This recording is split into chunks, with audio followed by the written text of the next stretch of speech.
वो आई हो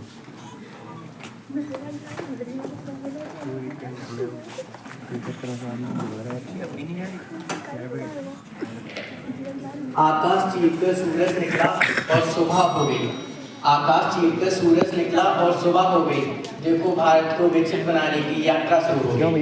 माननीय प्रधानमंत्री जी द्वारा 2047 तक भारत को विकसित बनाने के लिए लिया गया वो प्रण एक राष्ट्र एक चुनाव कोई शब्द नहीं बल्कि एक सोच है, एक उम्मीद है, एक एहसास है, एक जज्बात है और हर जज्बात अल्फाजों का मोहताज नहीं होता।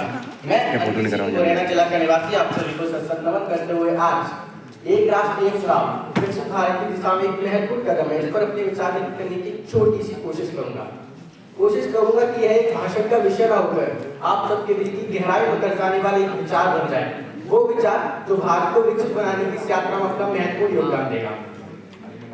एक राष्ट्र एक चुनाव वह विचार जो जाति धर्म का विनाश करेगा, इंसानियत का उद्धार करेगा, देश का विकास करेगा, भारत की सभ्यता, संस्कृति, कला, विज्ञान, साहित्य को उसका स्तर तक लेकर जाएगा। एक राष्ट्र एक चुनाव जिसके कारण भारत का प्रत्येक नागरिक कर्तव्यनिष्ठ, ईमानदार, मेहनती, देशभक्ति, राष्ट्रीय एकता और अखंडता को अपने सीने में संजोएगा, जिसका प्रत्येक कार्य स्वयं के स्वार्थ के लिए नहीं बल्कि स्वराष्ट्र के विकास के लिए होगा। लेकिन यह सब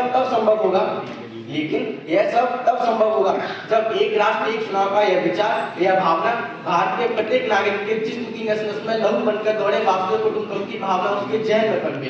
तब भारत अखंड, अद्भुत, अद्वितीय, अलौकिक, श्रेष्ठ, संपन्न और विकसित भारत बनकर उभरेगा और भारत एक विश्व गुरु बनेगा, जिसमें कृष्ण की गीता से लेकर तुलसी की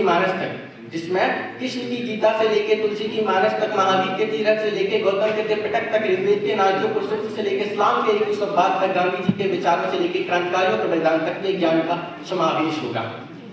एक राष्ट्र एक चुनाव जिसके कारण पैसे की बचत होगी, समय की बचत होगी, भारत की विविधता को एकता में संजोया जाएगा, भारत की आर्थिक स्थिति को बढ़ावा मिलेगा।